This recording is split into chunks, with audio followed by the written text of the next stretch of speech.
There's a moment before you begin when everything inside you says, I'm not ready.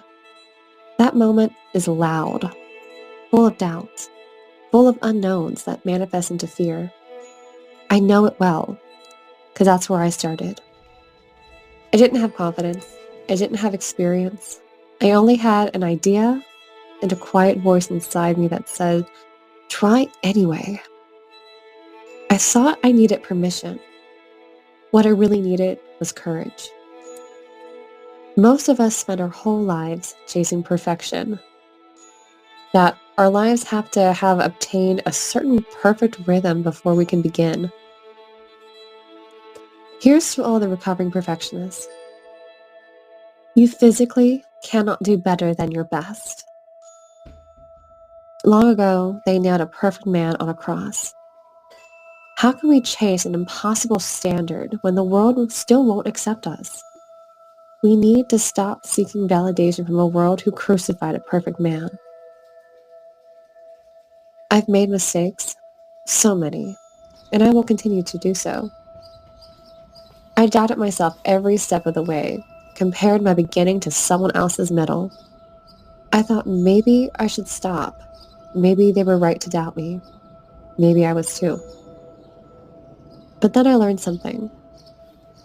I learned to change my narrative, the story I kept telling myself.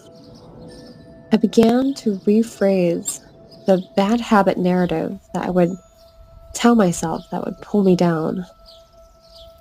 I began saying, if I learn from this mistake, is it really even a mistake?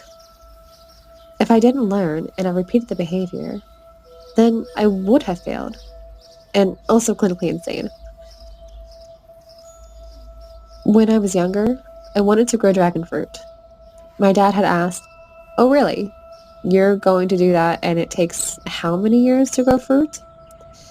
Confidently I said, 5 to 7 years. He laughed and said, okay, and you're still going to grow that? They said, well, I'll have a head start. Here are those dragon fruit now. Not great, but I did start.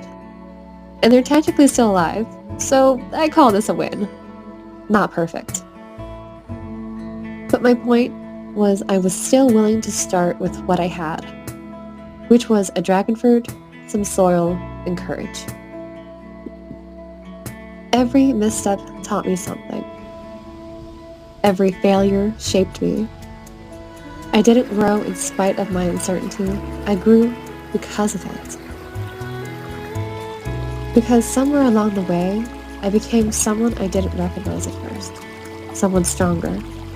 Someone who shows up even when they're scared. Someone willing to begin. If you're waiting to feel ready, you might wait forever. But if you begin clumsily, imperfectly, you give yourself a chance. You build your own confidence, one tiny brave step at a time. Start now. Start scared. Start uncertain. Let your mistakes become your mentors. Because the truth is, you're more capable than you know, and your mistakes will be your guide to show you exactly who you really are. You'll find new strengths and courage that you never knew you always had. Your beginning doesn't have to be perfect. It just has to begin.